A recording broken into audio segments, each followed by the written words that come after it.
नमस्कार दोस्तों, आज की कक्षा में आप सभी का स्वागत है। हम हिंदी साहित्य का इतिहास इस प्रश्न पत्र के अंतर्गत रीतिकालीन प्रतिनिधि कवियों का सामान्य परिचय देख रहे हैं। हमने इसके पहले भूषण का जीवन परिचय देखा है। आज हम भूषण का आचार्यत्व, कवित्व तथा उनके काव्य में राष्ट्रीयता का अध्ययन करेंगे। जैसा कि पहले मैंने कहा है कि कवि भूषण के नाम पर शिवराज भूषण, शिवा बावनी, छत्रसाल दशक, भूषण उल्लास, दूषण उल्लास, भूषण हजारा यह रचनाएं मिलती है। उन रचनाओं में राष्ट्रीयता ओतप्रोत भरी है। ऐसे इस राष्ट्रभक्त कवि का आचार्यत्व इस प्रकार है। भूषण का महत्व आचार्य के नाते नहीं है, कवि के नाते ज़्यादा है। आचार्यत्व केवल परंपरा का निर्वाह करने के लिए है। उनका महत्व वीर रस के कवि के रूप में है। शिवराज भूषण में अलंकारों के लक्षण बताए हैं। अलंकारों के उदाहरण के रूप में शिवाजी की वीरता का वर्णन किया है। 105 अलंकारों का वर्णन इनके काव्य में मिलता है। अलंकार विवेचन प्रौढ़ नहीं है। अनेक स्थानों पर अस्पष्ट तथा भ्रामक विवेचन है। इससे स्पष्ट होता है कि भूषण की आचार्यत्व की प्रेरणा बहुत ऊंची है। भूषण का कवित्व। भूषण का महत्व वीर रस के कवि के रूप में माना जाता है। वे वीर रस के एक महान उन्नायक कवि माने जाते हैं। उन्होंने शिवाजी और छत्रसाल की वीरता पर अत्यंत प्रशंसामयी उक्तियाँ लिखी है, परंतु उनमें चापलूसी, खुशामद की गंध तक नहीं आती। अतः भूषण आदिकालीन वीर रस के कवियों से भिन्न है। भूषण के काव्य में वीर रस का एक अपूर्व प्रवाह है। उन्होंने अपने आश्रयदाता की प्रशंसा लिखने के लिए ही काव्य नहीं लिखा, बल्कि वीर रस से ओतप्रोत राष्ट्रीयता को हमारे सामने पेश किया। भूषण की तुलना खुशामदी कवियों से नहीं की जा सकती।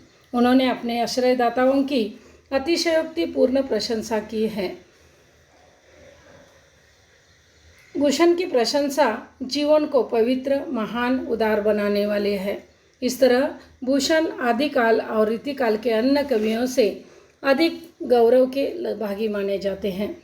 भूषण की अभिव्यंजना पद्धति ओजपूर्ण है। ओजस्वी भाषा का प्रयोग किया है। अलंकार, चमत्कार के मोह में वे नहीं पड़े। इस कारण भूषण की कविता अत्यंत सशक्त और प्रभावशाली बनी है। ब्रज भाषा को प्रयोग किया है। भाषा अधिकतर अव्यवस्थित होते हुए भी प्रभावी है। भाषा को स्वेच्छा से तोड़ा मरोड़ा गया है।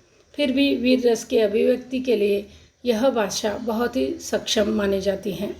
इस तरह भूषण का महत्व वीर रस के कवि के रूप में है। उनका महत्व तत्कालीन परिस्थितियों के आलोक में देखने से और भी बड़ा बन जाता है।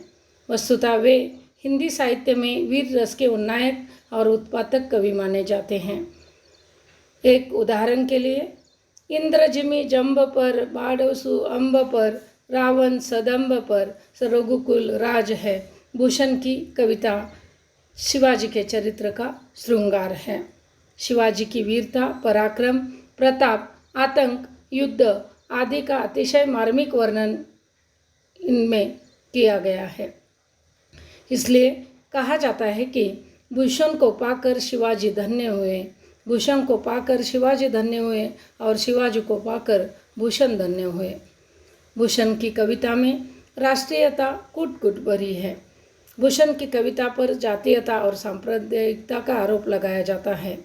वेद, पुराण, हिंदू, तिलक, छोटी आदि शब्द उनकी कविता में बार बार आते हैं। इस आधार पर भूषण पर संकुचित राष्ट्रीयता का भी आरोप लगाया जाता है। वस्तुतः उस युग के प्रकाश में भूषण की राष्ट्रीयता सिद्ध होती है।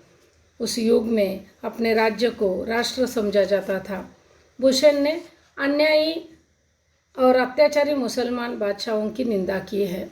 मुसलमान जाति या धर्म की नहीं, उन्होंने सिर्फ अन्यायी और अत्याचारी शासकों की निंदा की है। इस तरह भूषण की कविता में राष्ट्रीयता भरी हुई है और अतः भूषण इस प्रकार वीर रस के एक महान कवि माने जाते हैं।